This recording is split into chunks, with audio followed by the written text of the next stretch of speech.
¿Usted había o diseñado o tenía un método propio para aprender a tocar el acordeón? ¿Por qué no le contamos al público más o menos cómo funciona el asunto? Bueno, sí, muchas gracias por darme la oportunidad de decirle a muchas personas una cosa. Yo nací en Barranquilla y aprendí como se aprende por allá, de una forma tradicional. ¿Qué es eso? Sin que nadie le diga a uno. Es más, tú le preguntas a uno que sabe y le dices, mira, ¿por qué no me enseñan? Lo primero que te va a decir es, no, esa vaina no se enseña, eso nace. Eso si tú no la coges es porque no naciste para eso. Esa es la respuesta que te dan allá. Yo me vine para acá, para Medellín, hace muchos años a vivir acá. Yo tengo otra profesión, que yo soy químico, ¿verdad? Vine a estudiar mi carrera aquí a la Antioquia, pero terminé encontrándome con un problema, que la gente acá quería aprender y cada vez que me preguntaba, Manuel, ¿por qué no me enseñan lo que tú haces? Estaba estudiando mi carrera en la Antioquia de químico, ¿no? Entonces yo le decía, bueno, pero un momento, es que yo no sé ni cómo aprendí. Así, cada rato lo mismo. Entonces llegó el momento en que yo averigüé y no existía manual ni libro para enseñar. Eso estamos hablando de hace 35 años. Entonces yo dije, si no hay un manual ni un método para enseñar, alguien lo tiene que hacer.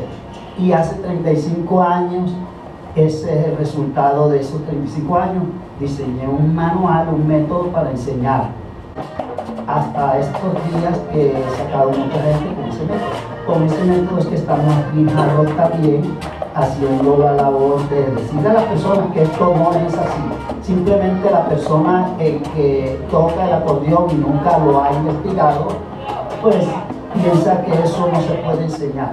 Pero todo instrumento se puede enseñar, todo instrumento se puede leer, ¿verdad? Así que eso es una cuestión, cuando la persona no tiene una explicación, trata de ponerle mitos y misterios a las cosas.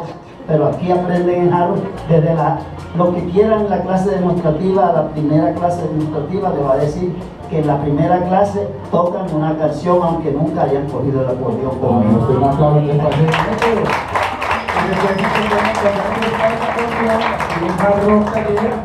La experiencia.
Thank